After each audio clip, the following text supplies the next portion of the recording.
clap. All right. Welcome back. It's been so long. We're here. We're watching Pluribus. The show. Oh. Didn't even think about that. Cracking a cold one.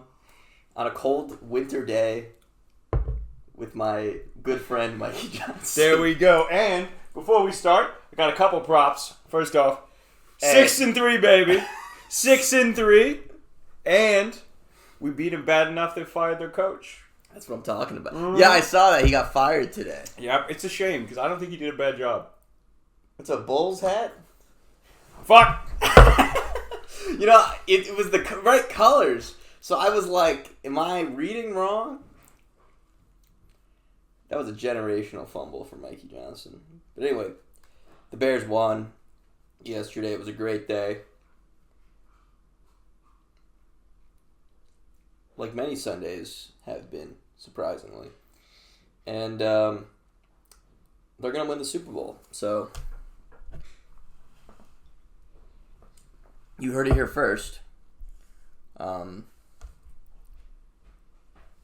he's coming back. Okay. There we go. 6-3, baby. 6-3. Caleb Williams proving he is, in fact, that guy. Honestly, I was a little disappointed. I thought their run game was not as good as I was expecting. Manon guy, I was a little impotent, I thought. He was like, yeah, a little underperformed. But so I give you my season predictions. Yeah, the Bears win the Super Bowl. No. We have 4 conference games left. We're going to beat the Vikings next week. Yep. We're going to lose to the Packers at Lambeau. We're going to beat the Packers at home, and then we're going to lose to the Lions. But we're beating the Browns. We're beating the Browns. If we make it into the playoffs, we're not a playoffs team. We're beating the Browns. Okay. I think this is the high point of the season. They're going to clinch the wild card spot. But and lose in the first round. Okay. That is my prediction. Okay, yes, I can see that happening. Anyway, 6-3. 6-3, baby. That's a winning team. That's a winning team. Now I have something else I want to talk about. Yeah. So, I want to spend some more time talking about local things. Really get in touch with our roots. Well, that'll be the new podcast. That'll the new show. We're working on it. So I want to start by talking about this cool little store I went to on Saturday. Okay. All right. It's out in the West Loop of Chicago, and the premise is, it's an anti-waste store. That's what it is. So it's an anti-waste. It's an anti-waste store. So you walk in there with a jar. Waste, anti-waste. Okay. So you walk in there with a jar and you're like, let me buy 18 cubes of dishwasher. So instead of buying like a dishwasher pod, you just fill up on cubes. You put this in the dishwasher, and then this is the problem. We're like a cube-based society where everything is like a prepackaged one-off thing. What's wrong with like a dishwashing detergent? Perhaps a gel. First off, I hear what you're saying. They sell detergent too. You can go in there and you fill up a jar, and you just fill up a jar. It's by weight. That's kind of cool. I think it's really cool. I'm all about it. They'll sell you toothpaste. They'll sell you shampoo. They'll sell you toothpaste cubes. No, not cubes. I actually don't know what form the toothpaste is in, but no, I think it's cool. It's called the Unwaste Store. That's nice. Is it expensive? This is 49 cents a cube. Now, I don't know. Now, that sounds expensive. I don't know how that compares to a classic dishwashing pod.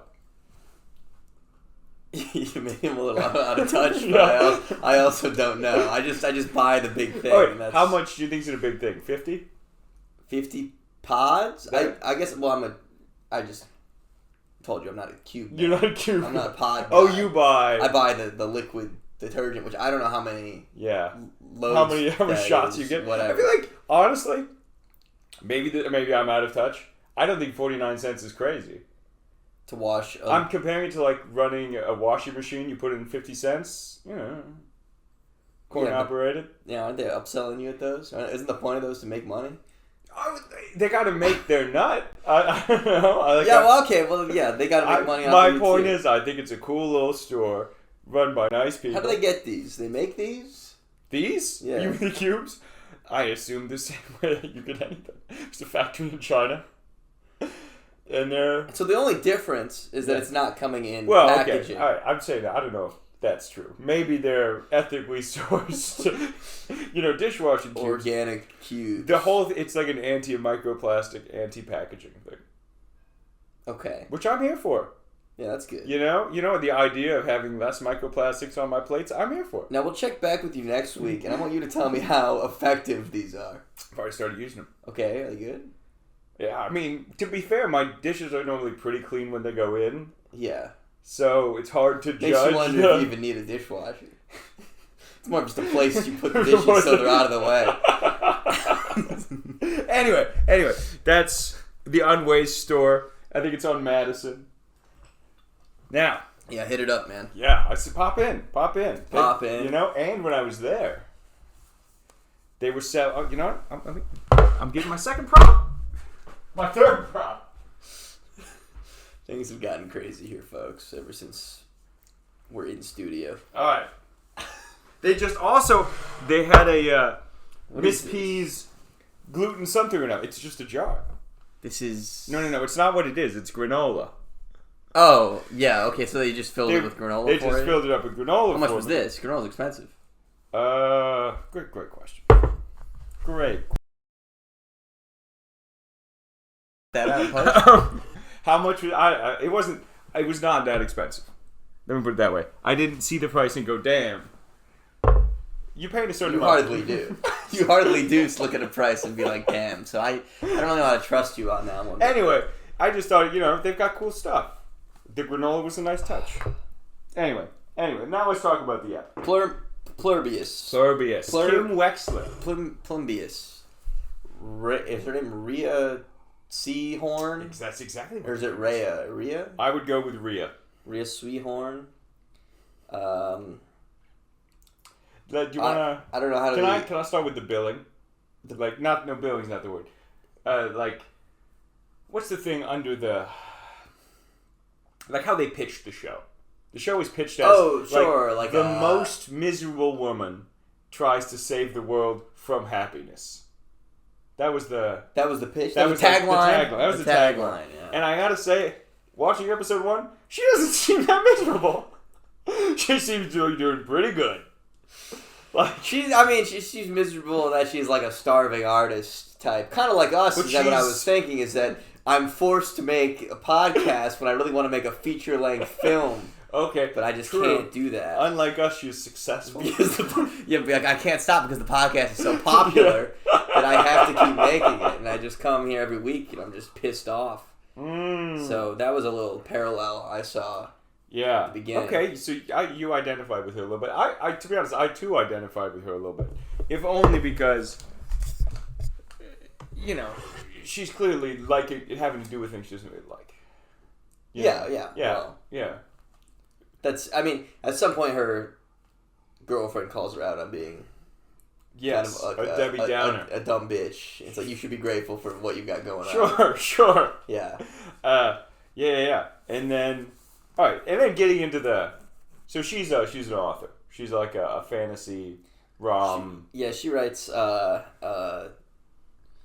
fanfic slop for middle-aged women. It seems like the vibe. Yeah. Well, I don't know. It doesn't seem all that bad. They like it. And then they go to a bar, and then all of a sudden, they're stricken with this virus. Everybody's having a seizure. Yeah, an alien virus, which is a cool idea. Like, the premise was some planet is beaming some sort of signal, some sort of RNA sequence. Yeah.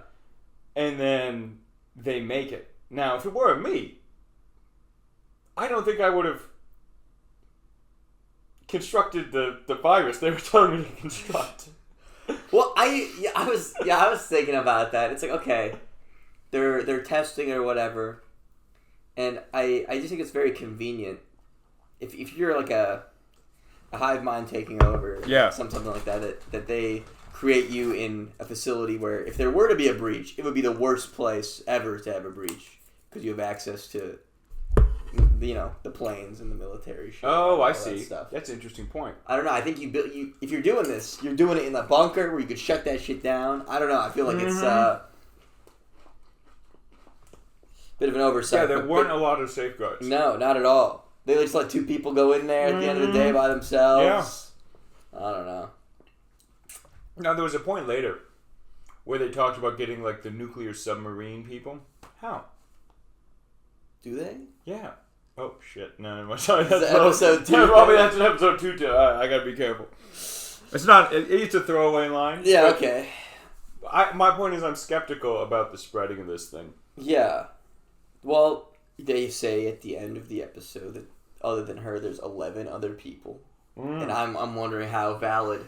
how truthful that statement is. That's a good question. It seems like the president's being so nice to her. Why? Like, they just as easily could have killed this woman. Well, they say they want to help is their goal. I don't know how if we're supposed to believe that. But I guess I don't understand the motivations of the hive mind. Because if my plan was I wanted to hive mind the planet, I would just kill the people. The dissenters? Yeah. Yeah. And clearly other people died. Like, her wife died. Right. I don't know why. Like, was that just she fell and hit her head? And yeah, I also don't know. I was wondering if there were, like, some... Yeah, I wrote some people die. Why? A great question. Why? I don't know if it's just because, they... Mm-hmm. They were the people driving the cars that crashed on the side of the road. Yeah. I was also thinking about it, like, they get people via chemtrails, which is very funny, with the planes flying. Is that over. What that was? I think that's what happened. Okay, I was confused by that. She's like, why are the planes flying in parallel over, and I think they were like crop dusting them with the. So it was all aerosol. Okay, that makes sense. That was my interpretation of it anyway. Well, no, that makes total sense because while they were all getting sick, I was like, how? Yeah. Like, but okay, so that was the explanation. It was the planes flying over, but there's no way that got everybody. Is what I'm thinking. Well, then they move into the kiss. Yeah, all right, but I'm saying, you try kiss a brother in a small town. You know what I'm saying? You get fucking killed for doing some shit like that. That's. I know you ain't wrong. Maybe in the city that works on you guys, but in the sticks you ain't getting nobody with a kiss like that. But I do think I was surprised by how little happened in the episode. In the first one, yeah, it felt almost. I also like it was an hour long. I also felt like that. It's like in the first episode, you try to hook people or whatever, right? Yeah, and I found the concept interesting, but I wasn't necessarily like, I gotta watch the next one right now. If that makes any sense. I felt, and I was thinking about this a little more, but the tone of the show is weird. I can't tell if it's trying to be like serious or funny at times. And by fun, not like funny like a comedy, but like a dark comedy? Yeah. Is it a dark comedy? Is that what it is? I would say it does not feel funny. No, but like I feel like a weird comedic undertone to things that happen. Like she's like the weird neighbor kids and like I don't know. I feel like it's almost like the main character is kind of the comedic relief to what is happening. I don't know. It's weird. I get weird tone vibes from the show. He kind of reminds me of Better Call Saul, though, toning wise. Yeah. Like the later seasons. Not so much Breaking Bad, but no. Like you remember the flash forward or flashback? I don't remember what it was where Saul was like working at Dunkin' Donuts or whatever. Sure. The toning kind of reminds me of that. Okay. Where things are just kind of happening.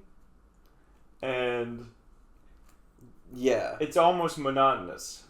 Her reaction to things is also a little weird to me at times. I was impressed. if people started just dropping like flies around me, I don't know if I'd try to save people. I would get the fuck out of there instantaneously. I don't understand why she's like fucking touching people and shit. Yes. Also, like, it's one thing with the wife. Yes. It's another thing with the guy who just crashes his car. 100%. And I along with that, you know, when I mentioned earlier, she's talking to the neighbor kids. And they start talking to her. Like, you have no questions. Like, I don't know. They're having a conversation. Obviously, they're freaking you out. Yeah. But there's no, like, what is going on to them or anything. Yeah, she doesn't ask. She has no questions. She doesn't really ask the president either. No.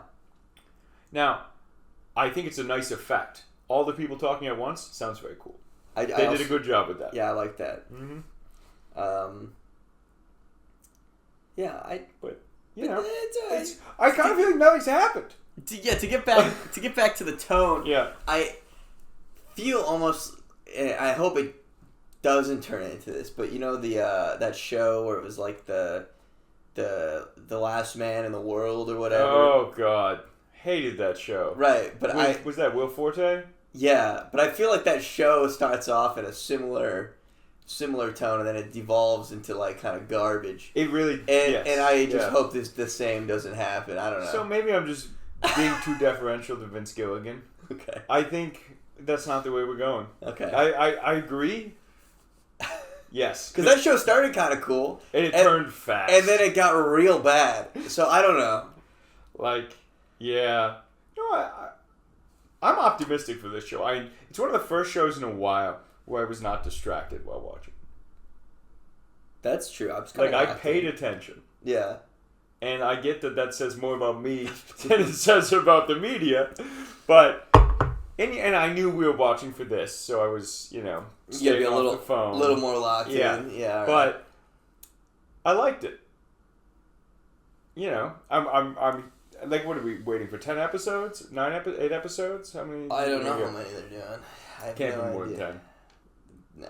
No, they just... How long are the Saul seasons? That's a good question. I'm going to guess they're 10, but... Uh-oh. Hold on, folks. We might have had a... Okay, what happened? We were out of space?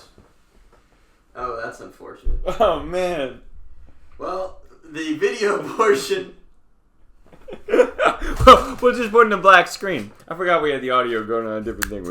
It's fine. No, yeah, we're good. I think I have stuff in the trash. Oh, no. Yeah, that's what happened. Damn, how many minutes did we get? It'd be really funny if it stops recording in the first, 30 seconds.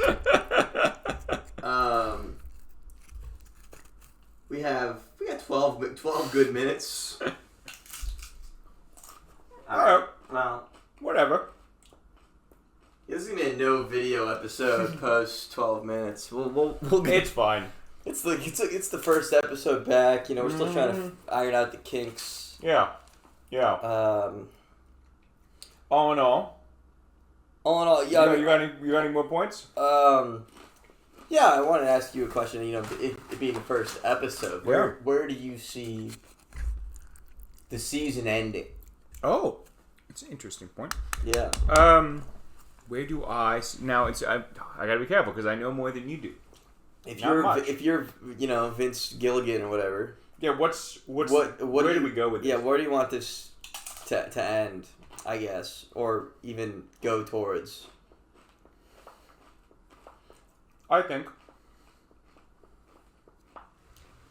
the end of the season will be a dilemma where she has the choice to join the hive mind or to stay free. Yes. I like that. And I think she chooses... Well, I think you can go multiple ways with it. Because on one hand, she either joins the hive mind and then leaves it in season 2. Okay. Or she doesn't join the hive mind. And I don't know what you do with that. I don't know. I think it's... I don't know. That's kind of how I feel. Interesting. Now, what do you think? I think that's a good prediction. I was thinking of perhaps a more... I don't know if this is more or less predictable. But sure. She seeks out others who are like her. Mm-hmm. They form some sort of resistance coalition to the hive mind. Here's a question. And try to find a way to combat it. And perhaps there's some sort of... I don't think that's going to be the vibe of the show. No. I think the show is about her. I don't think the show is about the Earth. If that makes sense. Sure. Well, because I don't feel like the resolution of the show is everybody being freed. I think the hive mind's here. And there's nothing you can really do about it. Yeah. Okay. Because... So, and this comes back to the tagline, with it being the most miserable person tries to save the world from happiness. Yeah. I feel like they're setting us up to be like, she's actually almost the villain. And... What? Yeah, I think this maybe is another question about how the hive mind works. Mm-hmm. Are they actually just like a shared psyche of everyone? Is that what it is? So here's why I don't think I can say anything, because I do know, again, I watched episode 2. Okay, you know a little I more. don't know much more, uh-huh. But all of the examples I would draw from are from episode 2. Okay. What do you think? That is what it seems like, because they have everyone's memories. Mm-hmm. So, it seems as if they're like a shared consciousness. Yeah. Do you which think... doesn't seem all that bad, I guess. I don't know. But do you think there's a queen? The hive mind seems to not want her to think there is. That's true. They've not... But I don't know. I don't think so. You know, there are lots of different kinds. Like, my mind immediately goes to StarCraft 2. Yeah. Where, you know, you have the Zerg hive mind, which is the queen-based hive mind, where she's in control. And you have the Protoss hive mind, where they're all just, like... linked. Yeah, psychically linked. Yeah. It's more Protoss than Zerg. Well, that's how they're pitching it, but maybe the resolution is, there actually is a queen. I could see that being a finale. A revelation that there is one controlling them all. And this whole thing turned out to be a ruse. Yeah. I just feel like that's not the way they're going to go with it. I feel like that's a little... Maybe that's predictable. Yeah, to your earlier point, I think I might be too predictable. Like, I think this show is going to be an analysis of individuality and happiness. And I don't think it's going to be an action show. I think it's going to just be Kim sort of... And I shouldn't be calling her Kim because that's not her name. Do you remember what her name is? Carol? Damn, okay. It's Carol. That's right, right? I think you're right. Carol just like going through the earth, going through life with this hive mind. Yeah, I mean, I guess we'll see. I should have watched the second episode. We'll watch it today. No. I I tell you what, you got to give this episode a rating from 1 to... What do we do, 10? 1 to 10? Can I begin by... I looked up the Rotten Tomatoes score.